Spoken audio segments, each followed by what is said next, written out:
할렐루야. 찬양대 찬양 감사합니다. 사순절 5번째 주일입니다. 오늘도 예배의 자리를 변함없이 지켜주셔서 감사합니다. 하나님의 은혜와 자비의 평강이 늘 우리 성도님들과 함께 하시길 주님의 이름으로 축복합니다. 아멘. 오늘은 옆에 계신 분들께 이렇게 축복하겠습니다. 성도님 사랑하고 축복합니다. 시작. 성도님 사랑하고 축복합니다. 아멘입니다. 혹시 여러분 성도님들의 가정에 혹시 우리 가족들은 이것만큼은 좀 꼭 지키자고 정해놓은 규칙이나 어떤 혹시 법이 있으실까요? 가정마다 조금은 그런 것들이 있을 수 있습니다. 그런데 혹 가정에 혹시 이런 법이 가당키나 한지 한번 들어보실랍니까? 가족 중 누가 다른 가족의 돈을 훔치면 그 사람은 10배로 갚아줘야 된다. 가족 중에 누군가 다른 가족을 다치게 한 사람이 있으면 치료비를 전에 물어줘야 된다. 여러분 어떠세요? 과연 가정에서 이런 법을 만들고 지키는 것이 가당키나 할까요? 그건 아닐 겁니다. 왜 그렇습니까? 가족들은 서로 사랑하기 때문에 그렇습니다. 서로 사랑하는 사람들 사이에는 사실 법이 필요해요? 필요 없어요? 필요 없으니까요. 전화 오잖아요. 맞다고. 왜 필요 없을까요? 제대로 된 가족이라면, 올바른 가정이라면 가족 서로 간에는 해치려 하지 않기 때문에 그걸 법으로 규제할 필요가 없는 겁니다. 혹시 실수로 가족끼리 해를 끼치고 뭔가 잘못을 했다고 해도 이 법적인 절차를 거쳐 보상하기보다는 사랑하는 가족이기 때문에 법이 아니라 사랑으로 서로를 용서하고 최선을 다해서 돌보아주고 또 회복시켜주는 게 훨씬 더 좋은 겁니다. 그래서 가정에서는 사실상 사회법 같은 법이 필요가 없는 겁니다. 물론 가정에서도 서로 지켜야 하는 몇 가지 규칙을 정해놓고 그걸 지키는 그런 경우는 있을 수 있습니다. 예를 들어서 어린 자녀들은 저녁 9시 이후에 TV 시청을 못한다. 이런 규칙을 만들고 지킬 수는 있습니다. 그러나 여러분, 이런 규칙은 법이 아니라 그 자녀들을 지도하기 위한 일종의 교육 방침입니다. 자녀들이 어려서 자발적으로 잘할 수가 없기 때문에 교육상 그렇게 지도하는 것이지 세상의 법처럼 무서운 강제성을 가지는 건 절대로 아니죠.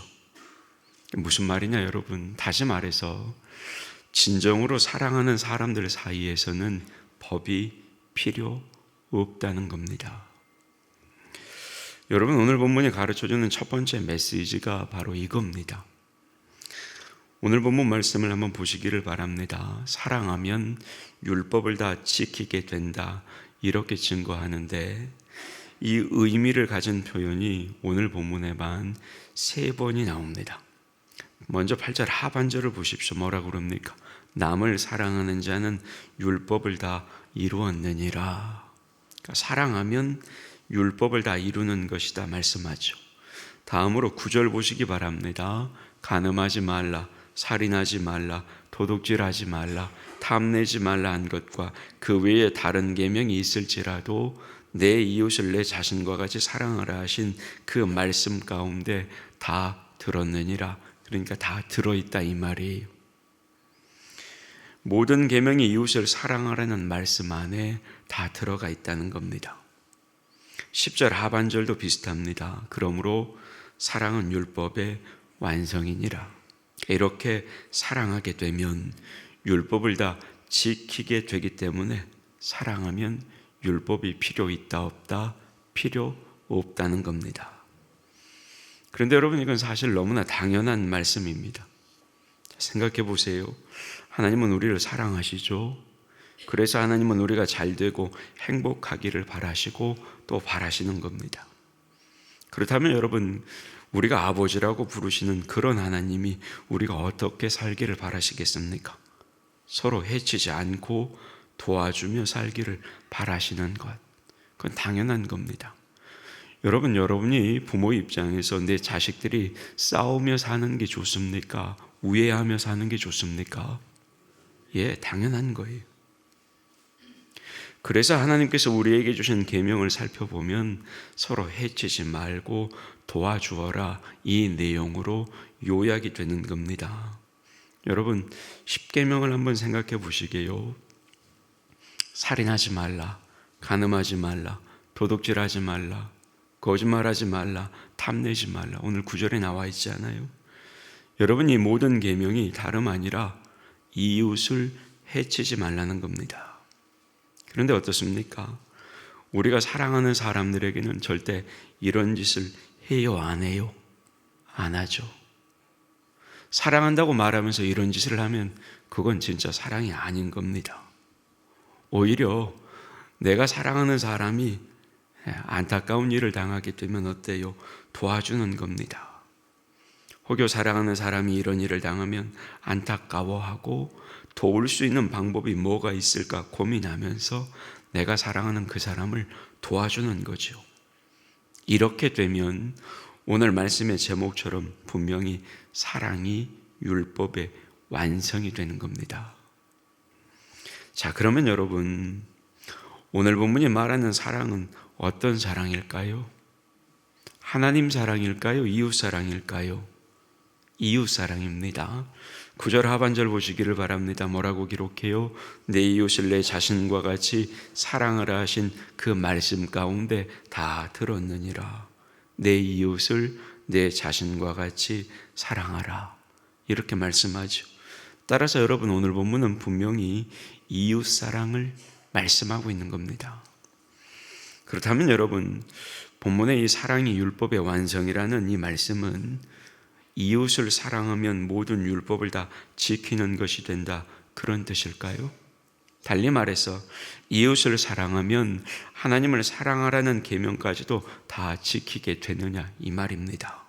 이웃만 사랑하면 하나님께 예배를 드리지 않아도 되냐, 그런 뜻입니까? 아니에요, 그런 뜻은. 그래서 여러분, 여기서 우리가 한 가지 확인하고 넘어가야 할 게 있어요. 분명히 해야 됩니다. 그게 뭐냐? 하나님을 사랑하는 것과 이웃을 사랑하는 것은 하나로 결합되어 있지만 그게 똑같은 것은 아니라는 겁니다. 하나님 사랑과 이웃 사랑은 서로 구별됩니다. 이건 여러분, 우리 머리와 우리의 몸이 하나로 결합되어 있지만 서로 구별되는 것과 같은 겁니다. 분명히 우리의 머리와 몸은 어때요? 결합되어 있지요. 따라서 머리와 몸이 분리되면 절대 안 되는 겁니다. 그럼 어때요? 죽어요. 그러니까 머리와 몸은 이렇게 분명히 하나의 조직입니다. 그러나 그렇다고 머리와 몸이 같은 건 아니죠. 그래서 여러분, 머리에 유익한 것과 몸에 유익한 것도 서로 다릅니다. 머리가 유능해지려면 책을 읽어야 하지만 몸에 힘이 생기려면 뭘 해야 돼요? 운동을 해야 하는 겁니다. 하나님 사랑과 이웃 사랑도 이와 비슷하다는 거죠. 하나님 사랑과 이웃 사랑은 분명히 하나로 결합되어 있습니다. 그래서 하나님을 사랑하는 사람은 반드시 이웃을 사랑하게 됩니다. 또 이웃을 사랑하려면 하나님의 사랑을 배워야 합니다. 그래야 참 사랑을 알게 되고 진정으로 그 사랑을 가지고 이웃을 사랑할 수 있는 힘을 얻게 되기 때문입니다. 그러나 그렇다고 해서 하나님 사랑과 이웃 사랑이 똑같은 것은 아닙니다.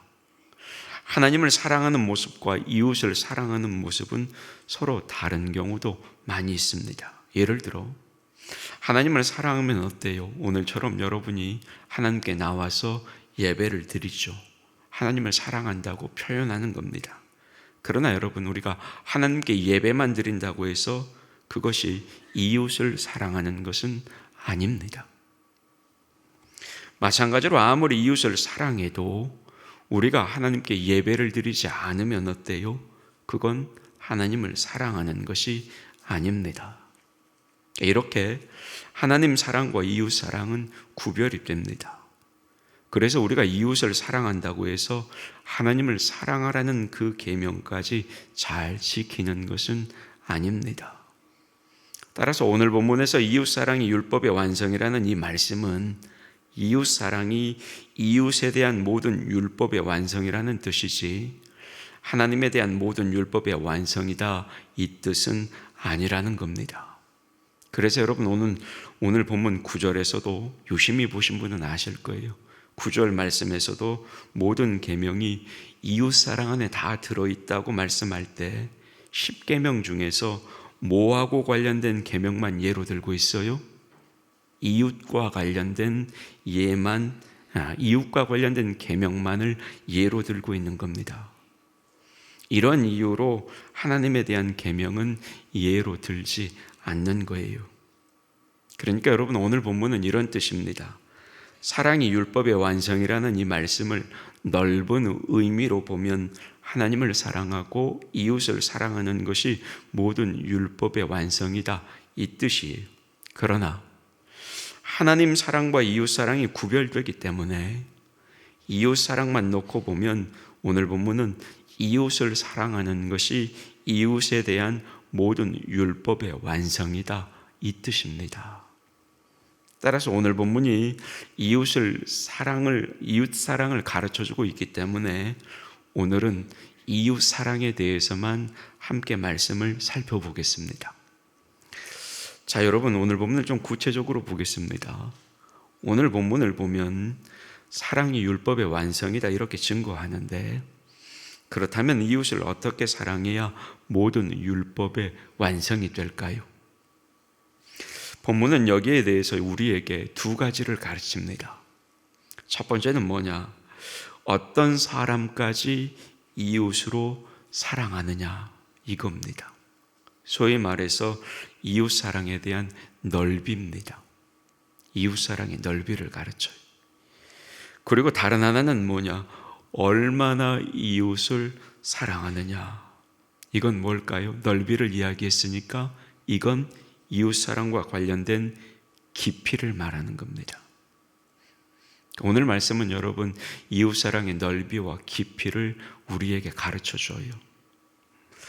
먼저 이웃사랑의 넓이를 한번 생각해 보겠습니다. 여러분 오늘 본문을 보세요. 이웃을 사랑하면 이웃에 대한 모든 계명을 지켰다 이렇게 말씀합니다. 그런데 여러분 우리가 계명을 지킬 때 어떻게 지켜야 할까요? 자, 예를 들면 도둑질하지 말라는 계명을 지키려면 여러분 누구의 것을 도둑질하지 말아야 할까요? 모든 사람의 겁니다. 모든 사람의 것. 그러니까 그 누구의 물건도 도둑질해서는 안 되는 거죠. 따라서 도둑질하지 말라는 계명은 어떤 그 누구의 것도 어떤 사람의 어떤 물건도 도둑질하지 말아라 이 뜻입니다. 다른 계명들도 다 마찬가지예요. 우리는 어떤 누구에게든지 거짓말을 하거나 살인하거나 간음해서는 안 되는 겁니다. 그러면 여러분 누구를 사랑해야 이 계명을 완성하는 겁니까? 모든 사람을 사랑해야 계명을 완성하는 겁니다. 여러분 우리가 이웃을 사랑하라는 말씀을 들을 때 반드시 기억해야 할 것이 이겁니다. 우리는 특정인만 사랑해야 하는 게 아닙니다. 모든 사람을 사랑해야 하는 겁니다. 그래야 율법의 완성인 진짜 사랑이 되는 겁니다. 만약에 우리가 특정인만 사랑하면서 율법을 다 지킨다 이렇게 생각을 한다면 그건 여러분 마치 특정인에게만 거짓말하지 않으면 다른 사람에게는 얼마든지 거짓말해도 된다 이렇게 생각하는 것과 같은 겁니다. 그러니까 그건 절대적으로 잘못된 거예요. 여러분 기억하시기를 바랍니다. 성경이 말하는 이웃사랑의 대상은 특정 사람이 아니에요. 모든 사람입니다. 모든 사람을 사랑해야 하는 겁니다. 그래서 우리는 어떤 사람에게도 해를 끼치지 말아야 하는 것이고 그 누구도 차별 없이 도울 수만 있다면 도와줘야 하는 겁니다. 여러분 이게 진정한 이웃사랑이고 아울러 하나님의 말씀인 성경은 여기에 대해서 정말로 많이 강조하고 있음을 우리는 잘 알고 있습니다. 마태복음과 누가복음을 보면 여러분, 예수님께서는 원수도 사랑하라 이렇게 말씀하셨습니다. 다름 아니라 모든 사람을 사랑하라는 주님의 말씀인 거죠.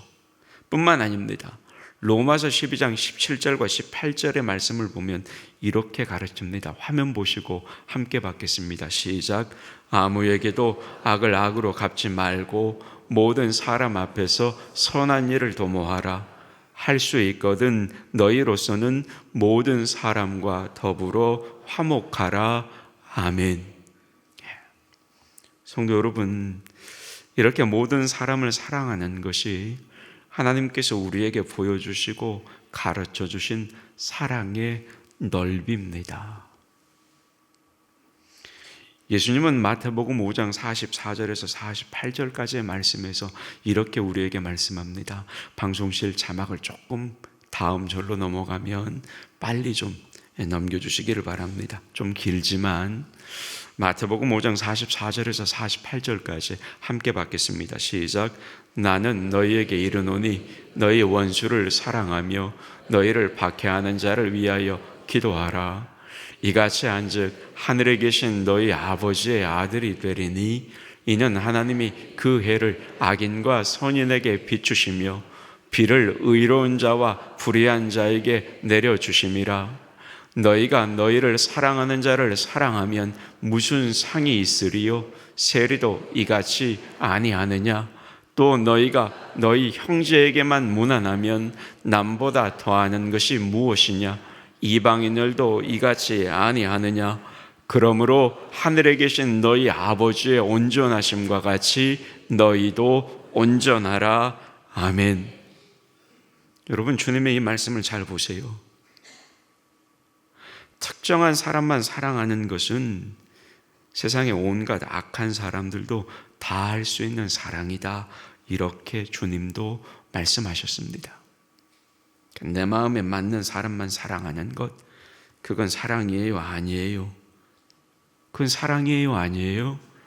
아니에요. 그건 사랑이 아니에요. 그건 사랑이 될 수가 없는 거예요. 제가 그렇게 말한 게 아니잖아요. 주님의 말씀이.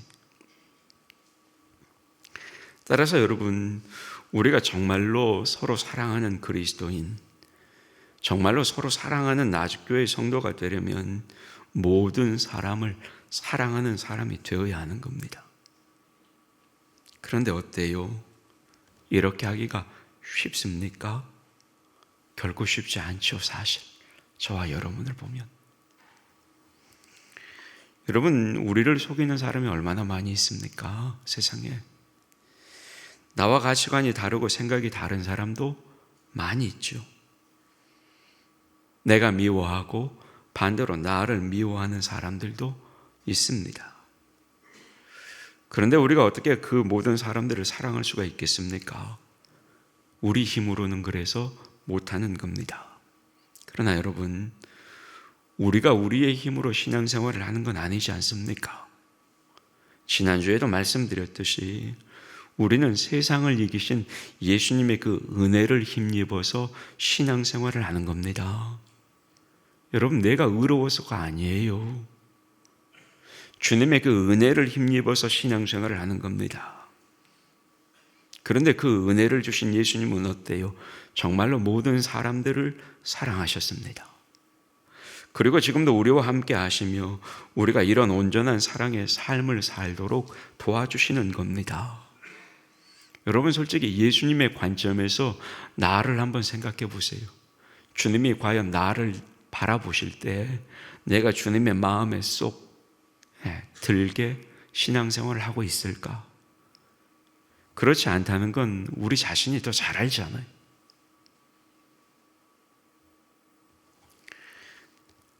여러분, 더욱이 지금은 성령님께서 오셔서 우리가 부족하지만 그렇게 살 수 있도록 우리에게 힘을 주고 계시잖아요. 따라서 여러분, 우리도 이렇게 살 수가 있는 겁니다. 그러니까 우리가 이렇게 살 수 있다는 것, 또는 우리가 이렇게 살아야 한다는 것을 깨닫고 기도하고 결단하면 결국 조금씩 이런 삶으로 우리의 삶도 성장해 가는 겁니다. 그러므로 여러분, 우리는 아무리 못된 사람에 대해서도 절대로 저 사람은 사랑할 수 없다 이렇게 포기해 버려서는 안 되는 겁니다. 하나님을 바라보며 사랑의 삶을 살기 위해 기도하며 노력해야 하는 겁니다. 여러분, 여기에는 정말 필요해요. 사랑하는 삶을 살아야겠다 다짐하고 결단하고 기도하고 노력하는 것. 여러분, 이게 여기에는 정말로 필요합니다.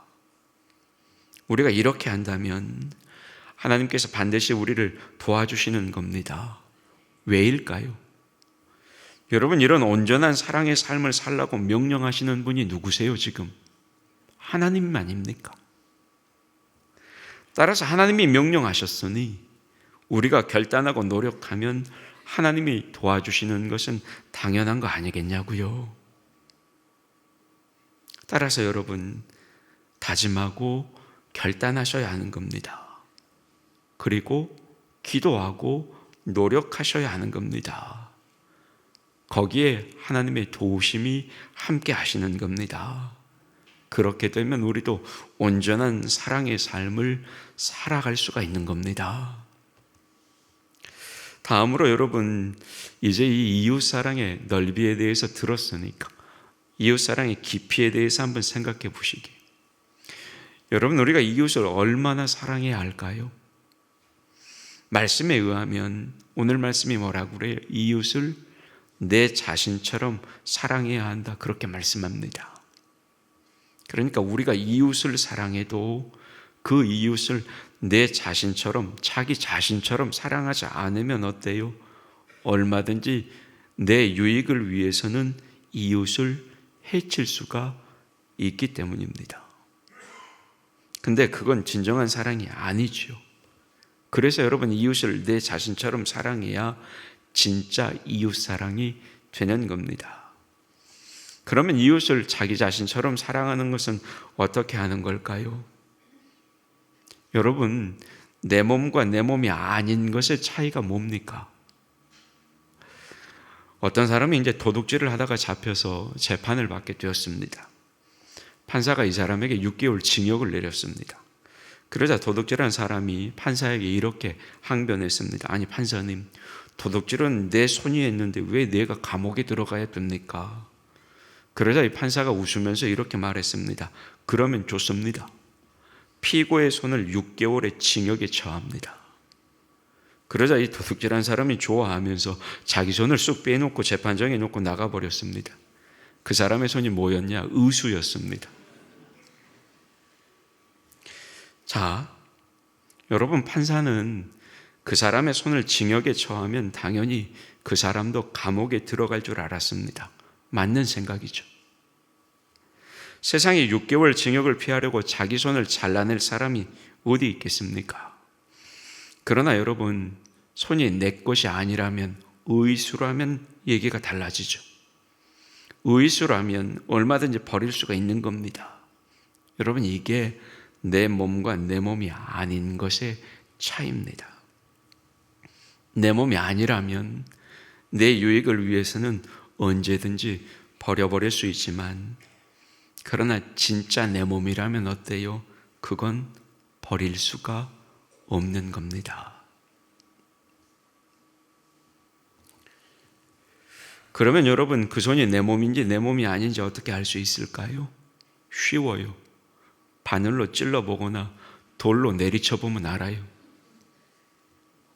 바늘로 찔러 아프면 그건 내 몸이고, 찔러도 아무렇지도 않으면 그건 내 몸이 아니라 의수인 겁니다. 무슨 말이냐? 내가 고통을 느끼는 데까지가 내 몸이라는 거예요. 따라서 여러분, 이웃을 자기 자신처럼 사랑한다면 이웃의 고통을 내 자신의 고통으로 느끼게 되는 겁니다. 아까 우리 장로님 기도하시잖아요. 산불 난 걸, 그걸 보면서 안타까워하고 그 아픔을 같이 하는 겁니다. 여러분 생각해 보세요. 이웃의 고통을 내 자신의 고통으로 느끼는 사람이 과연 이웃에게 해를 끼칠 수가 있을까요? 아니요, 절대 끼칠 수가 없는 겁니다. 그리고 이것이 바로 율법을 다 지키는 겁니다. 그래서 여러분, 이웃을 내 자신처럼 사랑하는 것이 율법의 완성인 겁니다. 반대로 이웃을 자기 자신처럼 사랑하지 못하면 얼마든지 내 유익을 위해서 그 이웃을 해칠 수도 있는 겁니다. 이웃을 버려버릴 수도 있고 이웃의 것을 도둑질할 수도 있는 거예요. 다시 말해서 그렇게 되면 율법을 지킬 수가 없게 되는 겁니다. 따라서 오직 이웃을 내 자신처럼 사랑하는 사람만이 율법을 어기지 않게 되는 겁니다. 그러니까 여러분, 그냥 이웃을 사랑하는 것은 율법의 완성이 아닙니다. 이웃을 내 자신처럼 사랑하는 것, 그게 율법의 완성입니다. 예수님의 삶을 통해 우리에게 이걸 가르치셨고 보여주셨습니다. 여러분, 예수님은 죄가 없으신 분이시죠. 그래서 이에 대해서 히브리서 4장 15절에 이렇게 이야기합니다. 우리에게 있는 대제사장은 우리의 연약함을 동정하지 못하실 리가 아니요, 모든 일에 우리와 똑같이 시험을 받으신 이로되 죄는 없으시느니라. 이렇게 증거하는 거예요. 그러니까 죄 없는 분이 예수님이세요. 그런데 이렇게 죄 없으신 예수님께서 모든 사람의 죄를 대신해서 죽으셨습니다. 다시 말해서 예수님께서는 모든 사람의 죄를 자기의 죄처럼 여기시고 결국은 모든 사람이 받아야 할 그 저주를 대신 받고 십자가에서 죽으신 겁니다. 갈라디아서 3장 13절은 이에 대해서 이렇게 우리에게 증거합니다. 그리스도께서 우리를 위하여 저주를 받은 바 되사 율법의 저주에서 우리를 속량하셨으니 기록된 바 나무에 달린 자마다 저주 아래에 있는 자라 하였음이라. 무슨 말입니까? 예수님이야말로 모든 사람을 자신처럼 사랑하셨다. 그래서 모든 사람의 죄와 저주를 안고 십자가에서 죽으셨다는 겁니다. 따라서 여러분, 예수님께서 보여주신 사랑의 넓이는 뭐예요? 모든 사람을 사랑하신 겁니다. 심지어 예수님은 자기를 십자가에 못 박아 죽이는 사람들까지 어때요? 십자가 위에서 용서해 달라고 기도하셨습니다. 뿐만 아니죠. 예수님께서 보여주신 사랑의 깊이는 모든 사람의 죄와 저주와 고통과 죽음을 모두 다 자신의 죄와 저주와 고통과 죽음으로 받아들이신 그 사랑이었습니다. 주님이 보여주신 사랑의 깊이는 그렇게 깊고도 깊은 사랑이었다는 것입니다. 이렇게 예수님은 여러분 모든 사람을 사랑하셨기 때문에 예수님의 사랑은 완전한 사랑이고 아울러 율법을 완성시킨 사랑이었던 겁니다. 예수님은 하나님께서 원하시는 이런 완전한 사랑으로 사셨고 아울러 그 완전한 사랑으로 죽으셨기 때문에 죽은 지 3일 만에 부활하심으로써 온 세상의 메시아, 그리스도, 구원자, 주님이 되신 겁니다. 그래서 빌립보서 2장 8절과 9절이 뭐라고 증거해요? 이렇게 증거해요. 같이 볼래요? 같이 봅니다. 시작. 사람의 모양으로 나타나사 자기를 낮추시고 죽기까지 복종하셨으니 곧 십자가에서 죽으심이라. 이러므로 하나님이 그를 지극히 높여 모든 이름 위에 뛰어난 이름을 주셨다. 아멘. 여러분, 우리가 주님의 이 삶처럼 우리도 동일한 삶을 살아갈 때 어때요? 주님께서 받으셨던 동일한 영광을 우리도 받게 되는 겁니다. 그런데 여러분, 이건 개인적으로만 그런 건 아닙니다. 이건 교회적으로도 그렇습니다. 우리가 교회에서 다른 성도의 아픔을 나의 아픔으로 느끼지 못한다면 우리는 성도를 내 자신처럼 사랑하지 못하고 있는 겁니다. 그러면 어떻게 될까요? 우리 역시 얼마든지 다른 성도를 해치게 되는 거죠. 다른 성도에 대해서 쉽게 욕하고 비난하게 되는 겁니다. 다른 성도가 공동체에서 떨어져 나가도 그 아픔을 함께 느끼지 못하게 되는 겁니다. 그렇게 되면 공동체에서 떨어져 나가는 성도들은 구원에서 멀어지게 되는 것이고, 교회 역시 지체의 일부가 떨어져 나가버린 불구의 몸이 되어버리는 겁니다. 우리는 이런 것까지 생각 안 하죠, 사실. 여러분, 나병이라 불리는 한센병이 있죠. 지금은 그래도 치료법이 개발이 돼서 그렇게 무서운 병이 아닙니다만 예전에는 굉장히 무서운 병 아니었습니까? 그런데 여러분, 이 나병, 한센병이 무서운 이유 중에 하나가 뭡니까? 다름 아니라 감각을 마비시킨다는 겁니다. 그래서 한센병 환자들은 손발이 상해도 다쳤는지를 모르고 그냥 지내다가 손발이 썩어서 잘라내기도 하고, 심지어 그 상처가 감염이 되어서 목숨을 잃기도 합니다. 교회도 마찬가지예요. 교회에서 성도들의 상처를 받았는데 우리가 그 아픔을 느끼지 못한다면 이와 똑같은 현상이 일어나는 겁니다. 성도들의 상처가 점점 심해지면 결국 교회에서 멀어지게 되는 것이고, 그렇게 되면 교회는 소중한 지체를 잃게 되는 겁니다. 뿐만 아닙니다. 성도들의 상처로 인해 교회는 불평과 원망과 죄로 감염되어서 결국에는 쓰러지게 되는 겁니다.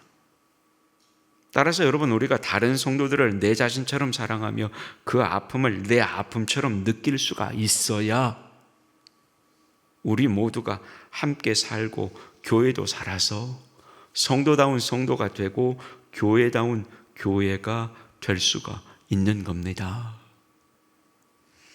그러면 여러분, 우리는 이제 어떻게 해야 될까요? 먼저는 모든 성도의 아픔을 내 아픔처럼 느끼며 함께 아파해야 합니다. 서로를 내 자신처럼 사랑하며 그의 아픔을 내 아픔으로 느껴야 하는 겁니다. 오히려 서로에게 위로가 되고 힘이 되어줘야 하는 겁니다. 서로를 비난하는 것이 아니라 서로에게 힘이 되고 위로가 되고 격려가 되고 기쁨이 되어야 하는 겁니다. 여러분, 이렇게 될 때 교회도 성도도 건강해지는 것이고, 성도님들은 말할 것도 없고 주변에 많은 사람들과 아울러 이 교회가 포함되어 있는 지역사회까지도 구원할 수 있는 그런 교회의 역할을 감당할 수가 있게 되는 겁니다. 그게 어디에서 시작되는 거예요? 내 옆에 지체의 아픔을 내 아픔으로 느끼는 것에서부터, 거기에서 시작되는 겁니다. 거창하지 않아요. 말씀을 맺겠습니다. 여러분, 오늘은 이제 사순절 5번째 주일입니다. 그리고 5번째 주간을 살아가야죠. 그런데 여러분, 우리는 우리의 힘으로는 구원을 받지 못합니다. 그러나 예수님의 은혜를 힘입어 구원을 받았습니다. 마찬가지입니다. 우리의 힘만으로는 여러분, 예수님처럼 참 사랑의 삶을 살지 못합니다.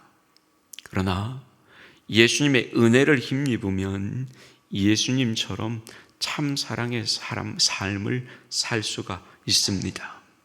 물론 여러분, 이 세상에서 완전히 그렇게 살지는 못해도 순간순간 힘을 얻을 때마다 그렇게 살 수가 있는 겁니다.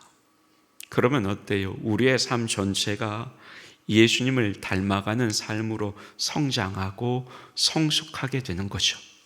이걸 뭐라고 불러요? 성화라고 부르는 거예요. 여러분, 주님께서 우리를 십자가에서 우리를 위해 죽으셨습니다. 부활하셨고 우리의 죄와 죽음의 문제를 해결하셨습니다. 우리에게 세상 가운데 왕처럼 살 수 있는 신분을 허락하셨어요. 그런데 여러분, 그건 어디에서 마무리가 되어야 하느냐? 오늘 말씀처럼 이웃 사랑으로 마무리가 되는 겁니다. 여러분, 왕은 누구를 위해 살아요? 국민을 위해 사는 거예요. 그러지 않습니까? 우리가 세상에 예수님 때문에 왕처럼 살아간다는 건 누구 때문에, 누구를 위해 사는 거예요? 그럼 나를 위해 사는 거예요? 아니요. 내 옆에 앉아있는 지체, 우리의 이웃들을 위해 사는 거예요. 그게 왕처럼 사는 신분이에요. 주님의 십자가는 여러분, 우리의 이웃 사랑으로 완성이 된다는 사실을 기억하십시오. 사순절 5번째 주간 이걸 위해 고민하시고 이걸 위해 기도하고 사시길 주님의 이름으로 축복합니다. 아멘. 하나님 감사합니다. 사랑은 율법의 완성이라고 우리에게 말씀하십니다. 그렇다면 우리는 얼마나 사랑하며 살고 있습니까? 주님이 보여주셨던 그 완전하고 온전한 사랑을 우리는 얼마나 실천하며 살아갑니까? 하나님, 우리에게 주님처럼 사랑할 수 있는 힘을 주시옵소서. 주님처럼 사랑할 수 있는 용기를 주시옵소서. 결단할 수 있는 마음을 주시옵소서. 그리하여 서로를 내 몸처럼 아끼고 사랑함으로 서로에게 아픔이 되기보다는 위로가 되고 힘이 되고 격려가 되고 기쁨이 되게 하여 주시옵소서. 그리하여 주님의 사랑 안에서 우리가 온전한 하나님의 자녀임을 확인하는 나주교회의 성도요, 우리 나주교회 신앙 공동체가 되게 하여 주시옵소서. 주님의 그 사랑을 닮아가는 사순절 5번째 주일이 되기를 소원하며 예수님의 이름으로 기도하옵나이다. 아멘.